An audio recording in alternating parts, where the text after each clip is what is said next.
Rod Rosenstein, I see an embodiment of what Donald Trump has been talking about, and that is the swamp and somebody who should be drained from it. It doesn't matter that President Trump actually appointed this guy. It turns, President Trump's not perfect in his appointments. He's made some replacements in his many replacements in his cabinet. I think some really good upgrades overall. And this guy, to me, is a lemon. You look at his career; he's lived off the public dole his entire career, and so he is the swamp, portion of the swamp that should be drained, and he should, in my opinion, be facing these articles of impeachment. He absolutely should, and it was very courageous by Representatives Jordan and Meadows, of course, two Freedom Caucus members. God forbid we get somebody from the ruling class in D.C. With that said, it was a very important, and you already talked about this, Graham.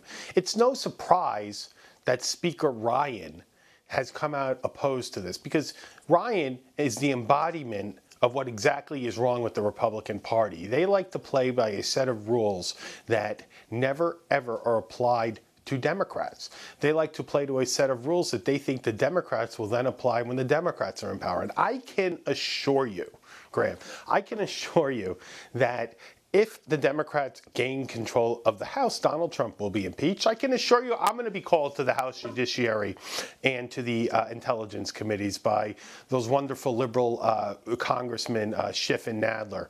And the idea that this is one of the reasons why Donald Trump exactly won, Graham, and let me finish this point, is that you have somebody like Ryan, a complete loser, somebody who got destroyed by Joe Biden in the 2012 debate, which was at a pinnacle part of that race after Mitt Romney won the first debate, a loser who doesn't get any agenda passed, who was left to his own devices on the Obamacare, repealing Obamacare, and he gave us some disgusting piece of legislation that was written by the insurance lobby, and he's someone who is leaving. I don't even understand, Graham, why he's still Speaker. Why doesn't he just resign now and just take his little spot at that cushy K Street job he's going to get? That's what's going to happen. He says he wants to go home to be with his family. I don't believe it for one moment. He's going to end up like the previous Speaker of the House, out there criticizing the president every step of the way from his cushy job. He should step down. They should remove him, frankly, and let a Jim Jordan, hopefully a Jim Jordan type person, take over for him. But let's look at a couple of the articles of impeachment here against Rod Rosenstein, because I think this is very important as we look at Washington, D.C. through the spectacle of trying to clean it up. This is Article 1. Makes him a fact witness central to the ongoing investigation of potential FISA abuse. Deputy Attorney General Rosenstein's failure to recuse himself in light of this inherent conflict of interest, and the failure to recommend the appointment of a second special counsel constitute dereliction of duty. Number one, he should be recusing himself because he is a material witness to the Mueller investigation, as well as several other internal probes going on in the Department of Justice right now. And as far as a special counsel, a second special counsel is concerned, why isn't there one? But to both of these, Sam, I say, where is Jeff Sessions? Jeff Sessions is doing a marvelous job as Attorney General on immigration. I mean, it's a straight A+. But he doesn't have to totally, completely remove himself from this equation. He has the power to appoint a second special counsel, and he also has the power to tell Rod Rosenstein, you got to recuse yourself, buddy, you're out of here, but he won't do it. He's frozen.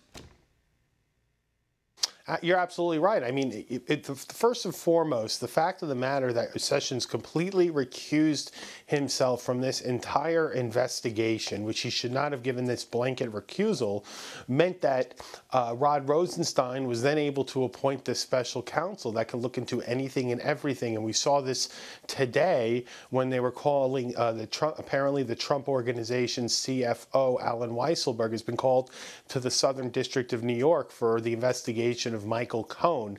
Make no mistake, by the way, Graham, that is simply Mueller's handing that off for the time being. And as Lanny Davis has made sure we all know, Michael will eventually cooperate with Bob Mueller. Yeah. Further, the fact of the matter that Rosenstein has such contempt, not only for Congress, not only for the Freedom Caucus members, which he has spoken about before directly, but he has contempt for us. Because the ultimate problem of this whole matter, this whole thing, and why it stinks, is you have the same people that were doing this Clinton so-called investigation. I mean, it wasn't really an investigation. That was cooked before it started. And they, at the same point, started their investigation, their counterintelligence investigation, which was going to include entrapment against the Trump campaign. Want to see more videos like this? Click on the link below and subscribe to One America News on YouTube, and call your cable provider and kindly demand that One America News is added to your lineup. Call and subscribe today.